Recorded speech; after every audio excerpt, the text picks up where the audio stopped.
नमस्कार. शिष्यवृत्ती परीक्षेची तयारी म्हटलं की गणित, बुद्धिमत्ता हे विषय डोळ्यासमोर येतात हो ना? थोडे अवघड वाटतात. पण एक असा विषय आहे जो तुम्हाला खूप चांगले गुण तर मिळून देईलच, पण तुमचा आत्मविश्वासही वाढवेल. आज आपण बोलणार आहोत मराठीच्या पेपरबद्दल आणि बघूया की यात जास्तीत जास्त गुण कसे मिळवायचे. जरा विचार करा, परीक्षेत एक असा विषय आहे जो तुमचा स्कोअर तर वाढवतोच, पण दुसऱ्या अवघड विषयांसाठी तुमचा वेळसुद्धा वाचवतो. आहे की नाही कमाल? चला तर मग बघूया हा स्मार्ट विषय नक्की कोणता आहे आणि त्याचं रहस्य काय आहे. आणि तो विषय म्हणजे आपला मराठीचा पेपर. हो, खरंच, मराठीचा पेपर हा फक्त एक विषय नाहीये, तर तो परीक्षेत यश मिळवण्यासाठी आपले एक हुकमी अस्त्र ठरू शकतो. पण हे इतकं महत्वाचं का आहे? चला बघूया. बघा, मराठीमध्ये 25 प्रश्नांसाठी तब्बल 50 गुण आहेत आणि सगळ्यात बेस्ट पार्ट काय माहितीये? इथे तुम्हाला डोके खाऊ आकडेमोड करायची नाहीये, फक्त शांतपणे वाचून उत्तरं शोधायची आहेत. यामुळे काय होतं, पेपर लवकर सुटतो आणि गणितासारख्या विषयासाठी भरपूर वेळ मिळतो. म्हणजे थोडक्यात काय, तर मराठीमुळे आपला एकूण स्कोर एकदम सहजपणे वाढतो. मग तयारी कशी करायची याची? चला तर काही इंटरेस्टिंग प्रश्नांसोबत प्रॅक्टिस सुरू करूया. सगळ्यात आधी सुरुवात करूया शब्दसंग्रहापासून. बघूया तरी आपल्या शब्दांच्या खजिन्यात काय काय लपलंय. हे बघा, स्क्रीनवर एक वाक्य दिलंय. रत्नाकर, दिनकर, सागर, आदित्य, सविता, ज्योत्स्ना, रवी, भास्कर या सगळ्यांनी वृक्षारोपण कार्यक्रमात भाग घेतला होता. आता हे वाक्य जरा नीट वाचायचंय, कारण यात काहीतरी लपलेलं आहे. तर प्रश्न अगदी सोप्पा आहे. ह्या वाक्यात सूर्य या शब्दाचे समानार्थी शब्द किती आले आहेत? वाक्य तुमच्या समोर आहे. एकदा परत बघा आणि शब्द ओळखायचा प्रयत्न करा. तर सापडले का शब्द? चला, मी सांगतो. या वाक्यात बघा, दिनकर, आदित्य, सविता, रवी आणि भास्कर हे सगळे सूर्याचे समानार्थी शब्द आहेत.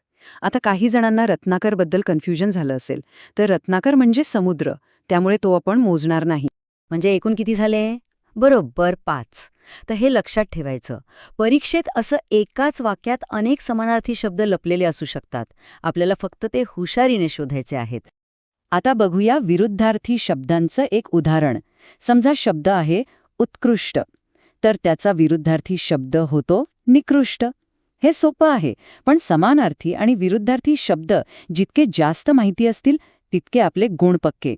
परीक्षेत हमखास विचारल्या जातात म्हणी आणि वाक्प्रचार. जसं की वराती मागून घोडे. याचा अर्थ काय? तर एखादी गोष्ट होऊन गेल्यावर, म्हणजे योग्य वेळ निघून गेल्यावर काहीतरी करणं, मग त्याचा काही उपयोग नसतो.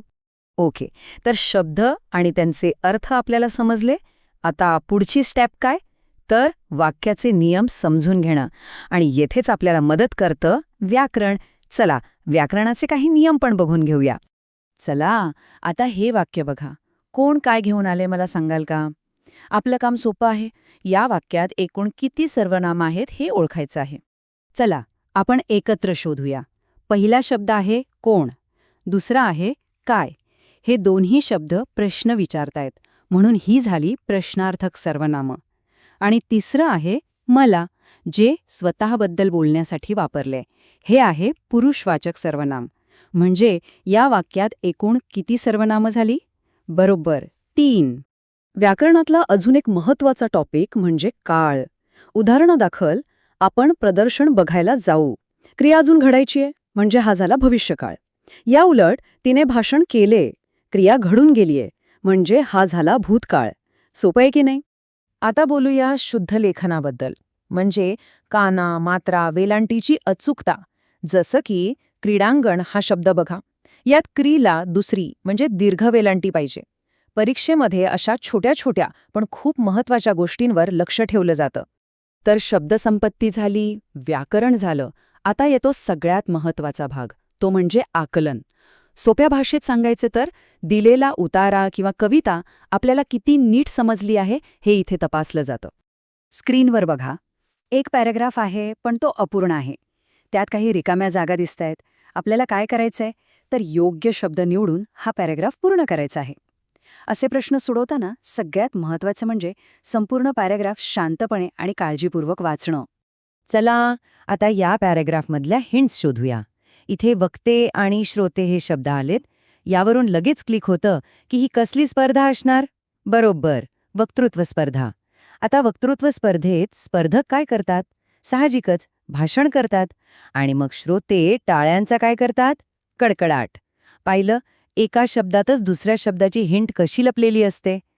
तर मित्रांनो, ही होती आपल्या प्रॅक्टिसची एक छोटीशी झलक. आज आपण परीक्षेसाठी लागणाऱ्या नेमक्या कोणत्या महत्त्वाच्या स्किल्सची प्रॅक्टिस केली, त्यावर एकदा पटकन नजर टाकूया का? आज आपण काय काय केलं? आपण समानार्थी विरुद्धार्थी शब्द शोधले, वाक्यांमधली सर्वनामं आणि काळ ओळखले, शुद्धलेखनाचे नियमही बघितले. एवढंच नाही तर लॉजिक वापरून पॅरेग्राफ कसा पूर्ण करायचा हे सुद्धा शिकलो. ही सगळी तयारी परीक्षेत नक्कीच कामी येईल. एक गोष्ट नेहमी लक्षात ठेवा, परीक्षेत जास्त स्कोअर देणारे विषय जिंकण्यासाठी फक्त अवघड गणितं सोडवून चालत नाही. त्यासाठी लागते एक स्मार्ट स्ट्रॅटेजी आणि रोजची प्रॅक्टिस. आणि मराठी हा विषय त्याच स्ट्रॅटेजीचा एक सगळ्यात महत्त्वाचा भाग आहे. मग आता मराठीच्या पेपरला आपलं हुकमी अस्त्र बनवून शिष्यवृत्ती परीक्षेत भरपूर यश मिळवण्याची तयारी सुरू करायची ना? योग्य सराव आणि पूर्ण आत्मविश्वासाने हे नक्कीच शक्य आहे. परीक्षेसाठी खूप खूप शुभेच्छा.